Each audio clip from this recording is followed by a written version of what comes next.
Dampak berikutnya yang juga masalah itu adalah nilai tukar nih. Kenapa? Jadi kalaupun kita transaksi perdagangan kita positif, belum tentu nilai tukar kita menguat loh. Buktinya sekarang, ya kan? Iya, kita Sudah 14,5 bahkan mendekati 15. Kenapa? Nah, ini ada faktor lain lagi. Faktor investasi di sektor portofolio. Di Indonesia ini dominasi sektor portofolio dari asing itu luar biasa besar. Nah, ketika asing masuk ke Indonesia besar-besaran, maka rupiah kita menjadi 13.000. Tapi kemarin ketika uangnya puluhan triliun keluar, langsung rupiah kita menjadi 14.000. Nah, ini pun sudah dibantu oleh BI untuk dibeli, ya kan? Tapi kan seberapa jauh BI itu mampu menstabilkan rupiah dengan cara membeli obligasi. Jadi menurut saya mungkin juga perlu dipikirkan kalau pemerintah ini tidak bisa mendapatkan dari pajak dalam kondisi seperti sekarang. Mungkin bisa contoh The Fed, ya, mereka menurunkan suku bunga, tapi mereka juga melakukan yang namanya quantitative easing. Jadi BI-nya langsung membeli kepada pemerintah supaya apa? Bunganya rendah, ya kan? Kalau BI-nya turunin bunga tapi tetap market mechanism, maka tidak akan mungkin bunga yang dijual oleh pemerintah itu rendah gitu loh. Jadi mungkin ini juga perlu dipikirkan bagaimana kita juga melakukan quantitative easing dari sisi hal BI-nya yang membeli punya pemerintah gitu. itu yang bisa kita tiru dari The Fed. Benar, karena Seperti itu ya. betul, karena 3 kali BI menurunkan, kalau Anda lihat tidak berdampak kan, obligasi pemerintah tetap 6% lebih, deposito pun juga sebagian ngikutin LPS, tapi sebagian lagi enggak kan gitu. Jadi sebenarnya tidak ada efektivitas yang dilakukan oleh BI.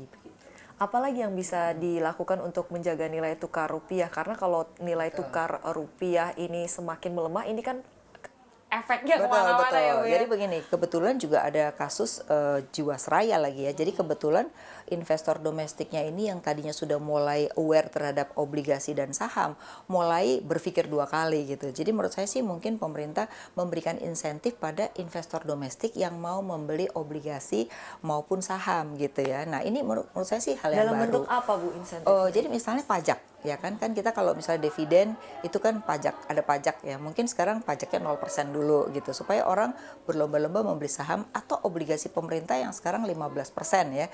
Sekarang kan dibeli BI semua. Nah, itu supaya market juga membeli sehingga pengurangan terhadap investor, ketergantungan investor asing itu bisa ditingkatkan gitu. Nah, ini juga salah satu cara bagaimana rupiah kita supaya bisa lebih membaik gitu ya.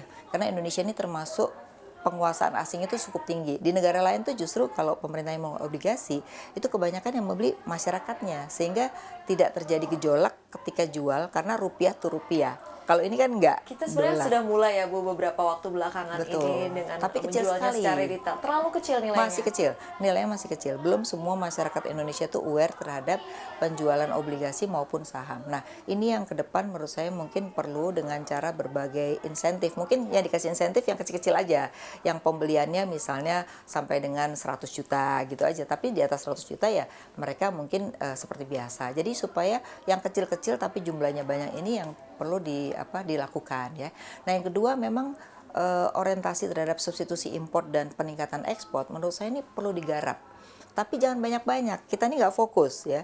Jadi memberikan insentif pada ekspor dan substitusi impor, tapi ke semua sektor menurut saya jangan. Pilih aja yang benar-benar memang signifikan buat substitusi.